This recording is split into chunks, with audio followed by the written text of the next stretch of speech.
Welcome, everybody. Thank you so much for coming to our introduction to plant-based eating. My name is Linda. I work with South Pacific Council. And just a couple of announcements before I introduce our speaker today.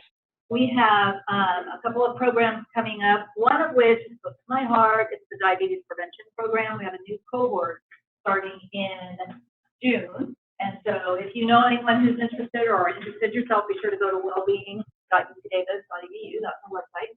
That's where you can find all the information about all of our programs. So thank you so much for coming. Rebekah Shulman is our presenter today, and Rebekah will tell you a little bit about herself. Rebekah's worked with me for several years now and is awesome and amazing. I look forward to it. So welcome, Rebekah. Thank you, Linda. Hi, everyone. My name is Rebekah. I am a fourth-year clinical nutrition student here, so I'm about to graduate. This is a great opportunity. I'm so thankful for it. So a little bit about me. My mom actually, when she moved out when she was 18, she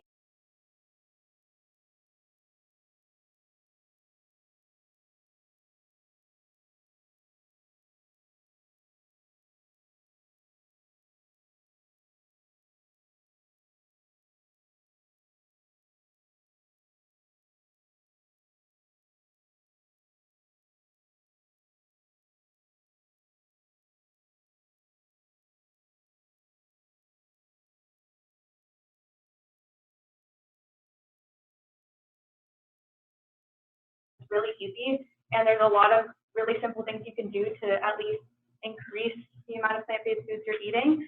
And I'm also targeting it more towards like tips that I've learned and techniques rather than just scientific information. So that's something that anyone can look up. But I do include a little bit of facts about like health claims at the beginning. So with that, how do I transition? There, okay. There we go. Okay. So just to start with some definitions.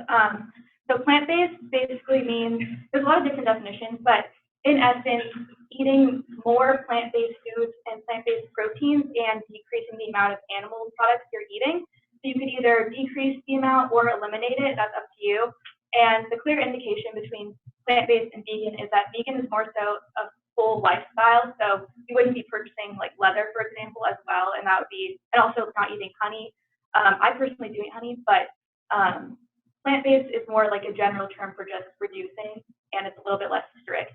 And I think that word has gained a lot more popularity recently just because the whole vegan word has had like a negative connotation about it, just because some people in the community are really like intense about it, not me. So plant-based has been a lot more accepted recently. And then whole foods, I wanted to specify that the diet I'm talking about is a whole food plant-based diet. So that means not foods that are super processed with like added preservatives, added sugar, excess oil, stuff like that. There are some really great junk food, accidentally vegan foods, but that's not what I'm talking about, just to clarify that. Although this stuff is great. So speaking of, this is what I mean by not cold foods. These are all accidentally vegan products, and I enjoy all of them on like an occasion, but all of these are not things I would consider like a healthy food.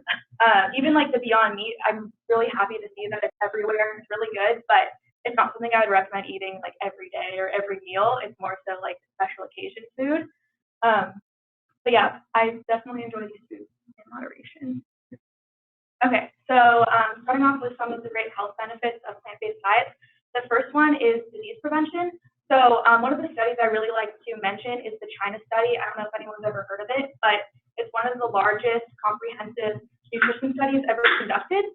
It was a 20-year-long study. They followed 65 different rural counties in China, and there were 6,500 participants. And they, from the end of the study, they had 8,000 different statistically significant associations between diet, lifestyle, and disease prevention. So they had a lot of different findings from the study, but the major one I wanted to talk about is they found that plant-based diets decrease your risk of various chronic diseases, including type 2 diabetes, certain types of cancer, heart disease, obesity, and a few other things that they mentioned. So that's really awesome that we have like a 20-year-long study, so we know the long-term effects. And then another really cool study done by the Cleveland Clinic. They actually started out with an 18-participant study, but then the findings were so shocking that they replicated it with 200 participants, and there's been many more since then.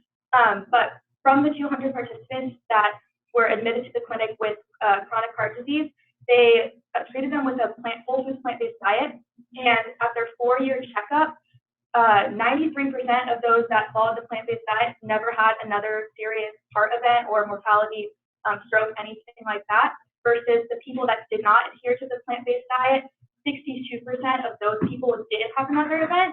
So to rephrase, 7% of those that had the plant-based diet had an event versus 62% that weren't following the plant-based diet. And they even saw with some people an actual reversal of their heart disease where their arteries actually like opened up more and they had less plaque. So those are really awesome findings. Not only can we prevent disease with this diet, but we can actually see reversal of some of the effects. And then another really great benefit is having more energy. So the first reason for this is plant-based foods are actually pretty acidic, so it's harder for a body to digest them. So if anyone can relate to having that like food coma, or I've heard the word meat sweats before, where if you eat a lot of meat, you feel really like heavy and maybe sweaty. When you're eating plant-based foods, it digests a lot easier, and so even if you eat a big meal, you're not going to feel super sluggish. And another reason for this is plant-based foods are going to have a lot more nutrients as far as vitamins and minerals go. So especially things like B vitamins are really great for energy. And if you're just taking a supplement, you're not getting all the other components in the food that help your body absorb it and utilize it. So getting those vitamins and minerals from whole foods is going to be a lot better for overall energy. And then the last health benefit is easier weight management. So there's been studies done that people who are vegan or plant-based have statistically lower BMIs than people that aren't, or even if they're just vegetarian. Vegans have the lowest BMI, but like within a healthy range. And that's most likely because the plant-based diet, it makes it really easy to lose weight and or keep the weight off.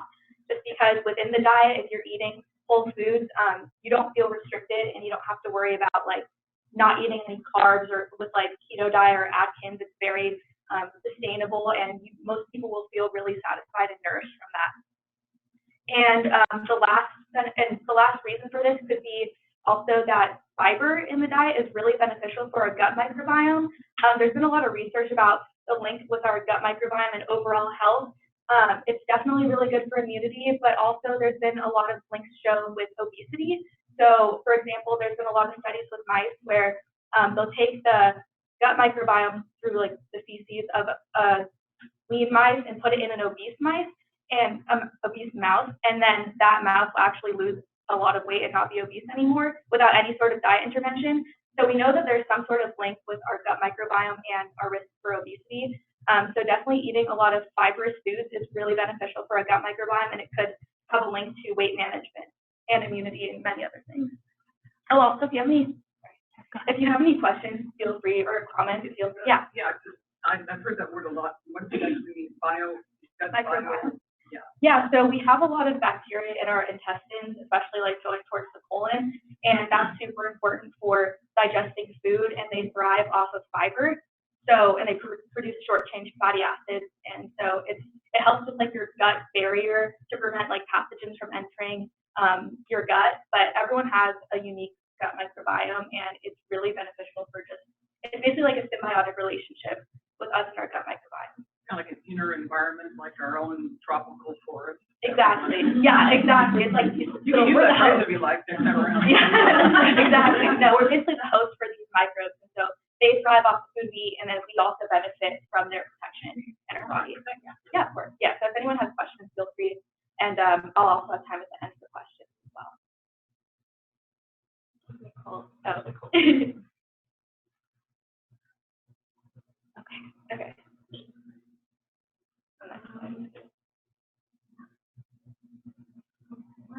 We are doing our very first Zoom webinar type thing. We're really trying hard to make the programs available at your desk and on the recording as well. Yeah. Okay. Hopefully it's working now.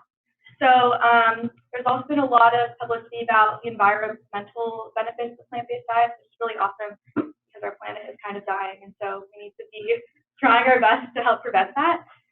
So one issue with animal-based foods is they do produce a lot of greenhouse gases, which most people probably know about. This image here, it shows the relative greenhouse gas impact of various foods. So at the top you see beef, and then lamb, crustaceans, cheese, pork, farmed fish, poultry, eggs. And at the bottom here, we have tofu, beans, and nuts, which produce very little greenhouse gases. So that's one benefit of eating more plant-based foods is we're reducing the greenhouse gases. In addition, animal foods use a lot of water. So for comparison, a pound of beef uses 2,000 to 8,000 gallons. A gallon of cow's milk uses almost 2,000 gallons, and that's compared to a pound of tofu, which only uses 302 gallons. So, and that makes sense because for animal products, we need to water the crops that we season with, as well as like the facility itself. So it uses a lot more water, and we could also use the grains for the animals to actually like for people instead, as well as the water. And then the last issue with animal foods is habitat deforestation and desertification.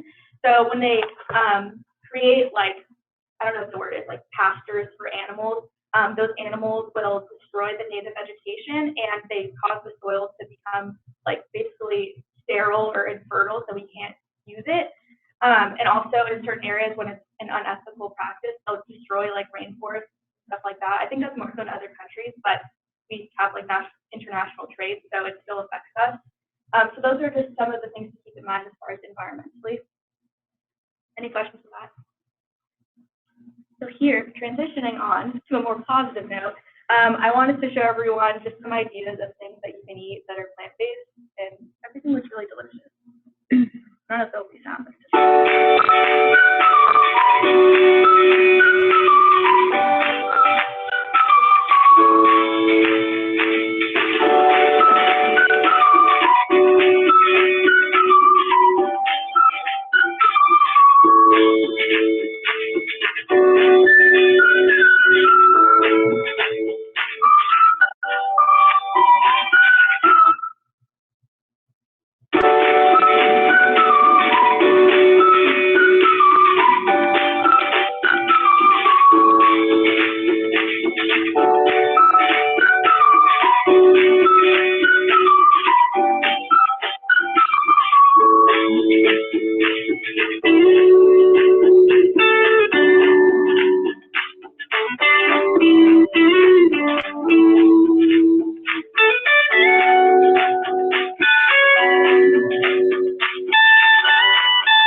One of the many like vegan plant-based resources out there. All those recipes were completely vegan, and if anything strikes your fancy, you can find all the recipes on their website. But with that, okay. So what can you eat? Obviously, you can eat fruits and vegetables. Everyone knows that. But you can also eat potatoes or sweet potatoes, any sort of whole grain, beans and legumes. So that would be like kidney beans, garbanzo beans, lentils, etc. Nuts and seeds. Bread, preferably whole grain bread, and then plant-based milk, which has gained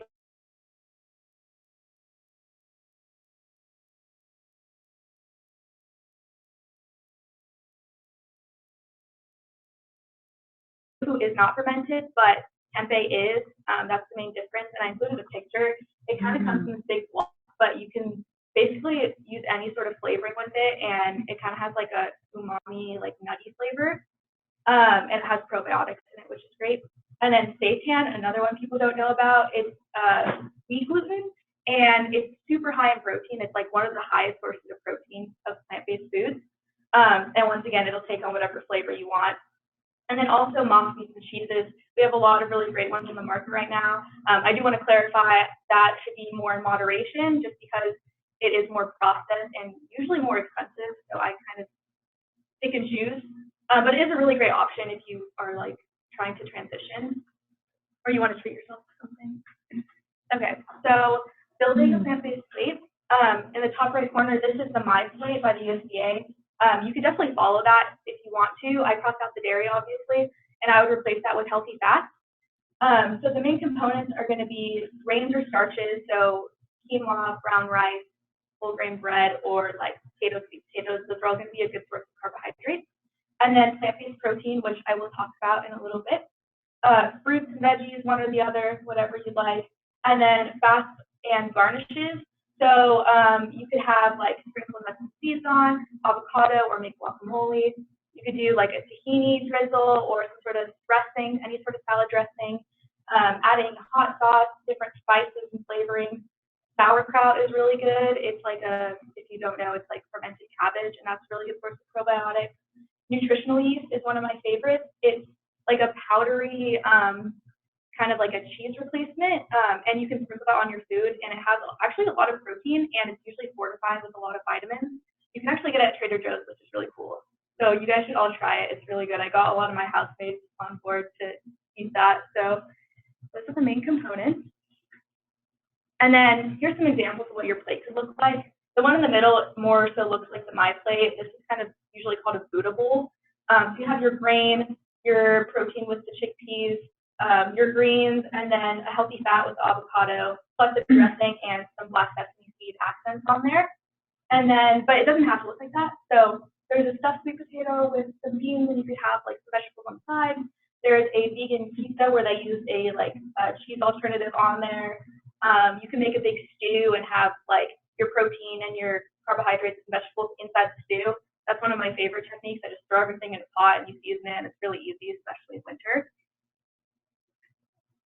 So a big question that people ask about plant-based diets is how do you get enough protein? People think that plant-based sources of protein aren't as good as animal-based because it's not technically a complete protein.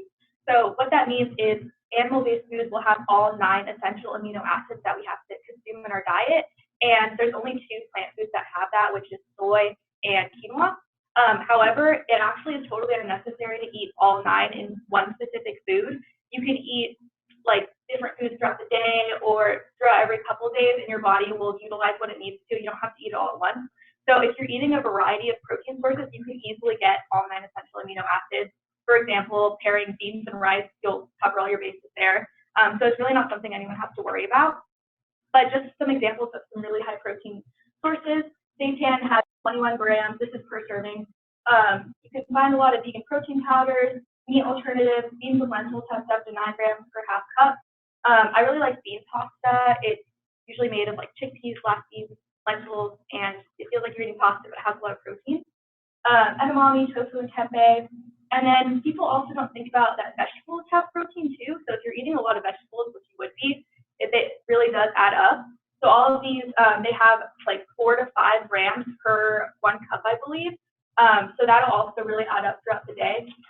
Also, whole grains have protein. So quinoa has the most with 8 grams, but also like buckwheat, millet, rolled oats even have protein. And then nuts and seeds. Hemp seeds have 10 grams per 3 tablespoons. That's also a really great source of healthy fat. So do chia seeds, and peanut butter has 8 grams per 2 tablespoons. And if you want to know more information about protein needs and different sources, I found this really good resource, and I really like what she has to say about it. And I'll also share these slides with everyone if you can refer back to it. Okay, so some more tips for building a plate. Recipes are a really great resource. You can, if you have a favorite recipe, like for example, you really like lasagna, you can search vegan lasagna and you'll get like at least like 30 results for different recipes. So definitely recipes are your best friend with coming up with new ideas for what to eat.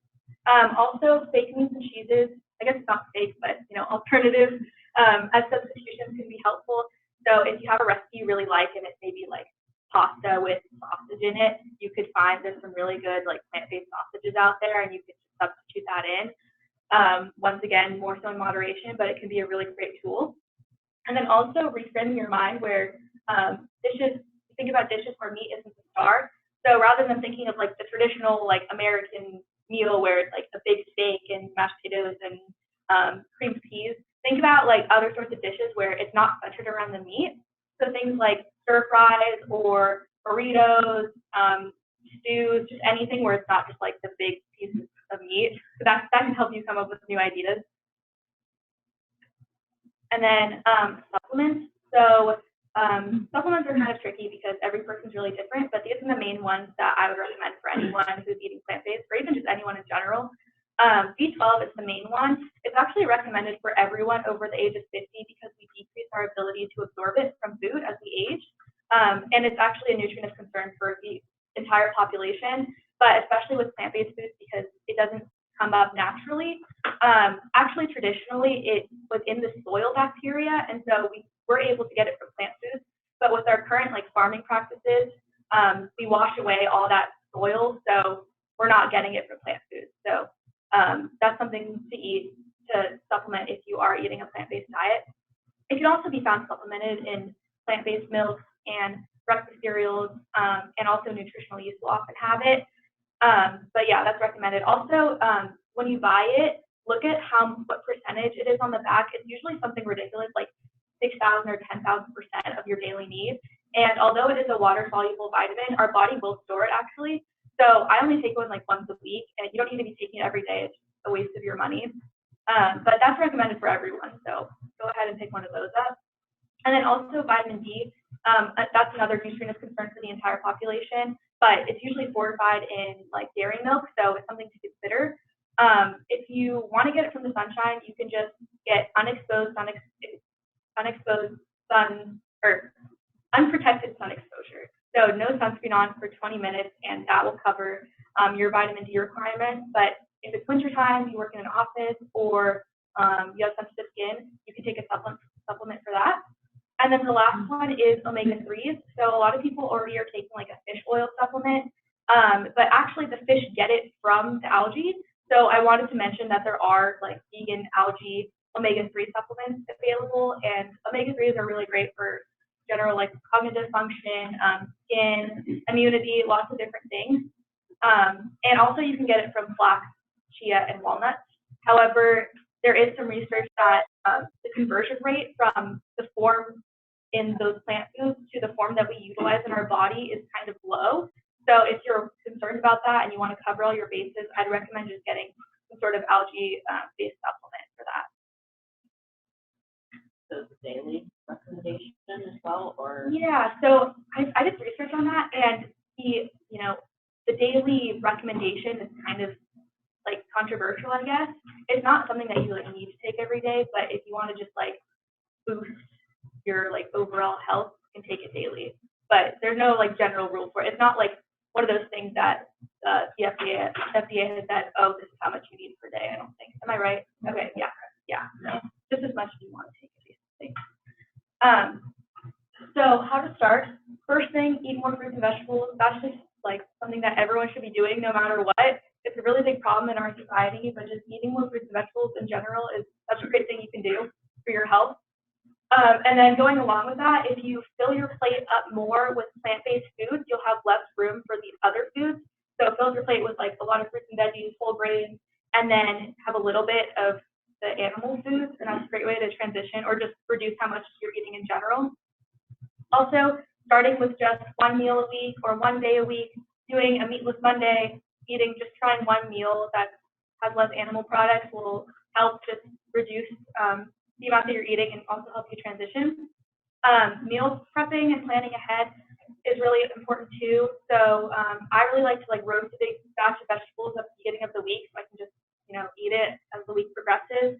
Or I buy pre-cut, pre-washed produce from Trader Joe's, and I really don't want to keep doing that because it uses a lot of plastic. But if you have time, if you could pre-cut, pre-wash all your produce, it'll definitely help you eat more of it throughout the week, or else it's just going to sit in the fridge. And also planning ahead. Unfortunately, this is a reality of people that want to eat plant-based right now. It's getting a lot better, but if you're going to an event and it's something that is important to you to eat a plant-based diet, you might have to ask them what they have, or you might have to bring your own food or eat before. And that's totally optional. It depends how strict you want to be with it. But sometimes if you want to be eating the plant-based food, you are going to have to plan ahead for that.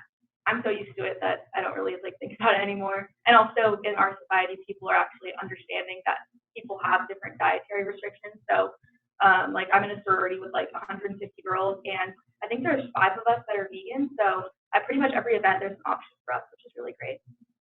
The next thing, getting support from family and friends. So this is a really great tool if you are cooking for other people.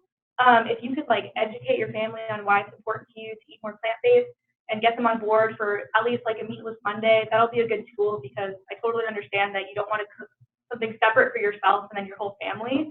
So definitely getting support from your peers. Also, like you could have some sort of like cooking event with your friends, or go try out like new vegan restaurants and stuff like that. It could be like fun and social for sure.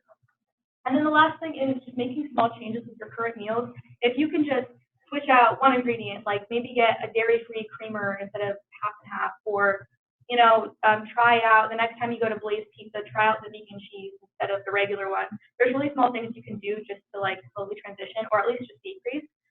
And that's kind of what this picture is showing. So the vegan diet is going to have the biggest reduction in carbon emissions with an average reduction of 45%. But even vegetarian or partially replacing meat and dairy with plants, or even just replacing the red meats with other meats will have a reduction. So there's a lot of different things you can do, and all of it will make a difference. Okay, so we got a lot of questions ahead of time, so I wanted to talk about those. So someone asked, what are food and nutrition strategies for maintaining healthy ferritin and iron levels on a plant-based whole food diet? So iron is actually really plentiful in plant-based foods. I included an image of some of the best sources and a comparison to the traditional meat sources we think of. So based on calories, spinach, collard greens, lentils, broccoli, and chickpeas all have more iron per 100 calories than a steak would. So that's kind of a misconception that iron isn't plentiful in the vegan diet. And also, if you're worried about it, eating it with vitamin C, it dramatically increases the absorption by like 6-fold or something. So, and the good thing about plant-based sources is a lot of them do have vitamin C already, so you're going to be absorbing a lot of that. And if you are worried about having anemia, symptoms include like fatigue, hair loss, stuff like that, getting sick a lot, you can always go to your doctor and get your iron levels tested, and at that point they can prescribe you a supplement to get your stores up. But iron supplementation isn't really recommended for just the general population. And I was doing research, and vegetarians are no more likely to be anemic than an omnivorous person. So you really don't have to worry about getting iron deficient if you're eating a variety of plant foods. You should be okay. And if you're worried, just go to your doctor. And then the next question, how do you stay nourished throughout the day and not feel hungry? So I actually find the opposite with plant-based eating, just because it has so much fiber, and also it's really, you get a lot of volume for your calories, which is cool. So you could eat a ton of like plant foods and whole grains and potatoes and really fill up your stomach for not as many calories as you would with animal food or processed foods. So this image here, 400 calories of beef versus 400 calories of vegetables. My point is vegetables are going to fill up your stomach a lot more. But in addition, a mistake you could make is not pairing that with healthy fats and protein. So if you eat like high volume meals with lots of fruits and veggies, but then also with healthy fats and proteins, that will keep you really satisfied. So you shouldn't be feeling like malnourished or like hungry really on this diet. And then someone asked about the time commitment and cost analysis. Definitely it shouldn't take any more time than a regular diet. If anything, it could take you less time because you don't have to worry about cooking meat thoroughly. But it's really up to you. So you saw all those great recipes. Those probably take some time to make, but it's no different than any other recipe. And the cost really depends on what you buy. So if you buy the basics, which would be like beans, vegetables, whole grains, that's like some of the cheapest foods you can buy. If you want to get like the fancy meats and cheeses, that's definitely a possibility. It will be more expensive, but I don't even think it's more expensive than like regular meat and cheese. So what I do personally, just because I'm on like a college budget, I'll pick out like a couple different special items based on what's on sale at the co-op or whatever, and that will be like my little treat for the week. But you can add more if you want to. Okay, someone also asked about meal planning and cooking for a family. So I personally don't really need to meal plan because I'm really in tune with like what I like to eat and how much I eat. So hopefully like long term, you won't need to be using resources for this. But definitely originally, there's so many great resources online that I found. This one blog, this is about eating plant-based on a budget, which is really cool. So you can pick out a one-person plan, 2 people, or a family plan, and they'll give you 4 weeks of recipes. They give you an entire grocery list and step-by-step instructions on how to make each meal. So it's super easy. There's a ton of different resources like this if you want ideas for meal planning or ideas for meals to make for an entire family that will like please everyone. There's so many resources online for that. And someone asked for recipe resources. I really like Pinterest because it's really visually appealing and easy to organize too. So you can make different boards and say like, oh, this is great for like a dinner party or for this event or dinners in general, whatever you want to do. And a really cool function they just added is you can actually filter the recipes by like your dietary restriction. So you can sort it by vegan recipes, and so it only gives you vegan stuff, and it's all super pretty to look at, and it's really fun. But also you can just Google search, and there's a ton of different recipes on there too. As I said earlier, if you want a specific recipe, you can search that, and there's a lot of different results. Okay, the next question, how do you eat plant-based at restaurants or parties? So what I usually do is I'll search vegan restaurant on either Google or Yelp. When I searched on Yelp, this is in downtown Davis, there's clearly a ton of different results. And at that point, if there's a place I want to go to, I'll click on it, and they'll either have their menu like in the pictures, or they'll have a link to their online website, and then I'll check the menu and just make sure that there's something on there, or if there's something that can be modified, just to like make sure before I go there. So that's one really good tool that I use. Also, happycow.net, that's a vegan specific, like Yelp sort of. So it's not going to be as comprehensive as far as all the different options, but the ones on there do have a lot of really good options. But that's more up to like the user to upload the reviews onto there, so it's going to be like less popular. But I still really like that one. Also, especially if you're in an area where there's not going to be a lot of vegan options. In Davis, we're really lucky, but if you're traveling, for example, anything that's like an ethnic food is going to be your best option. So anything like Mexican, Thai, Chinese, what else? Those Mediterranean, Indian, yeah, that was the other one. Indian, all those places are most likely going to have a vegan option, or at least a plant-based option for everyone. So I really like to use that.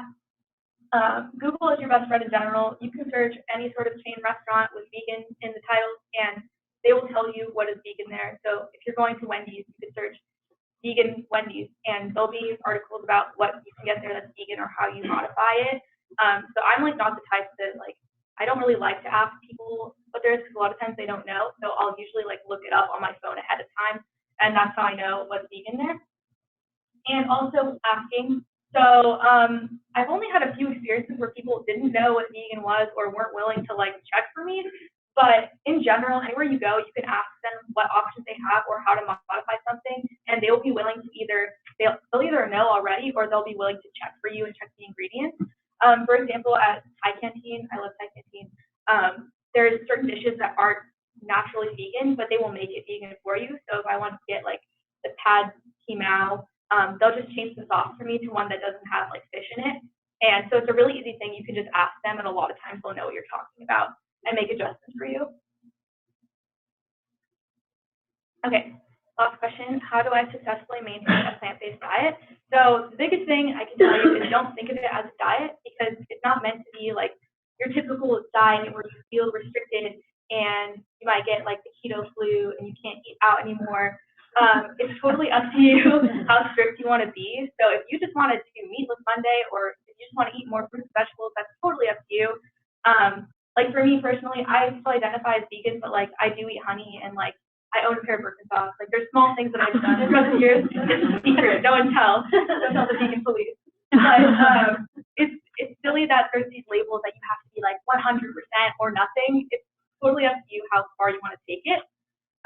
And it's actually been really helpful for people with like eating disorders, which I thought was really interesting, because within the diet you don't feel restricted. You know that you're eating really like healthy foods.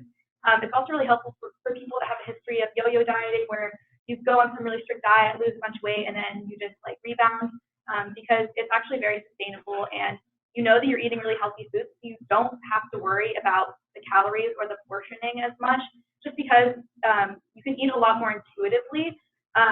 Processed foods, they're designed to override our natural hunger and make us eat more. So like if you're really full, you can still eat a big thing of ice cream because it doesn't matter. But if you're eating like healthy foods, you're not going to want an apple if you're like 40 stuff, or you're not going to want baby carrots.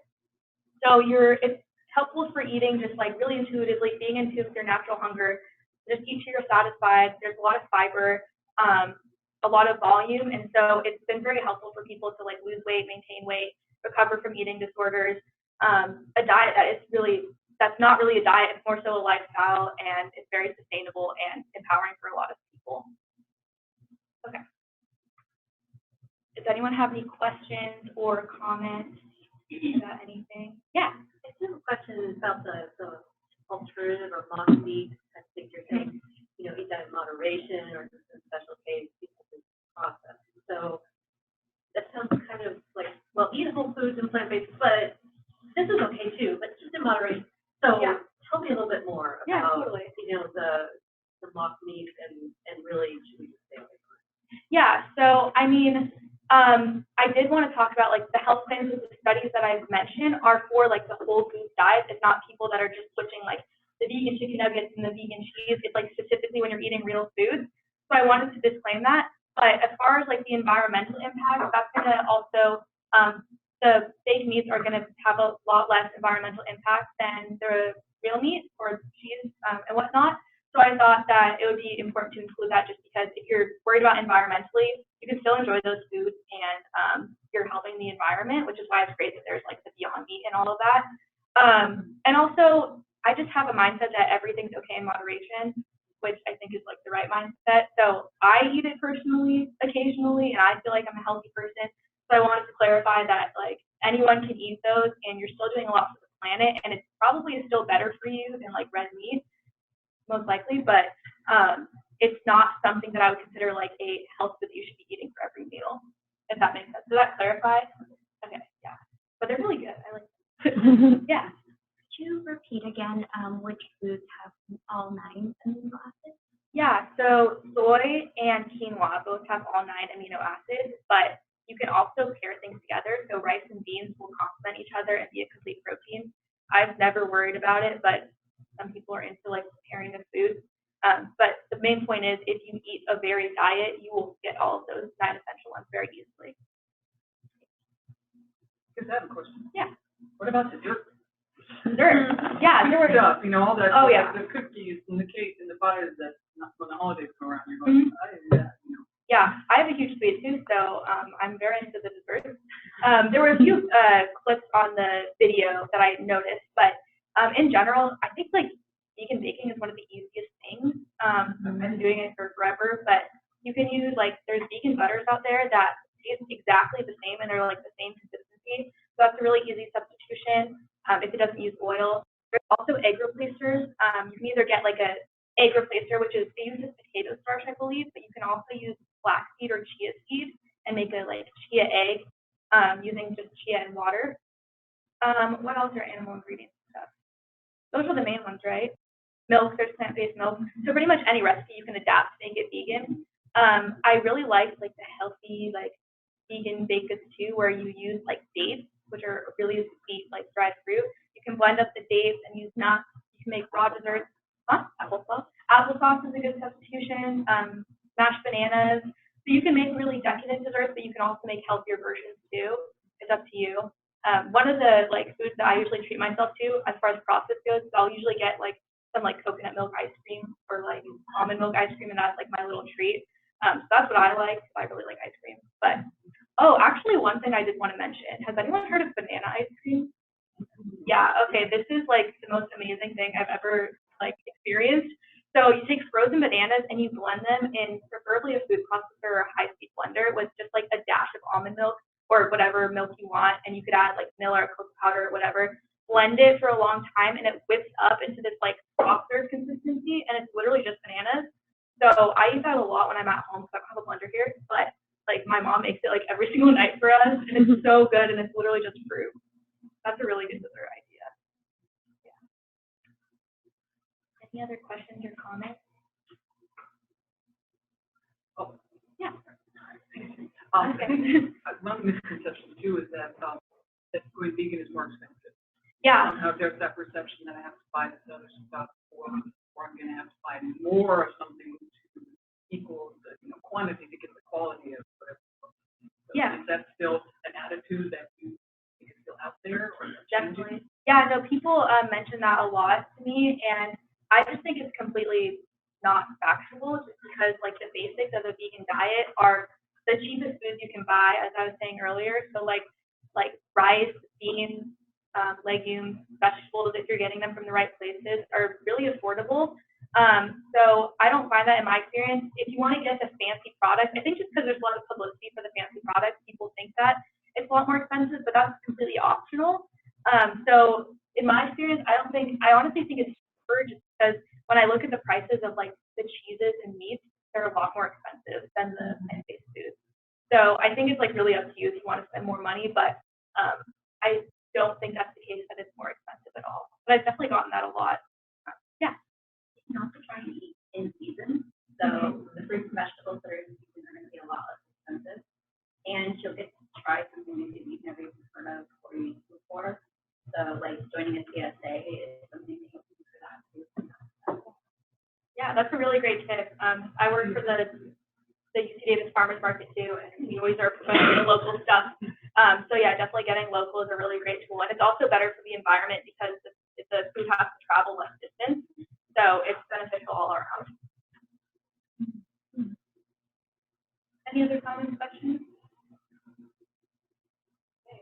Awesome. Well, thank you guys so much for listening. I hope that you learned something. If you have any questions or comments, feel free to email us. I can send out these slides to everyone to have that. Yeah, it's nice, the feedback here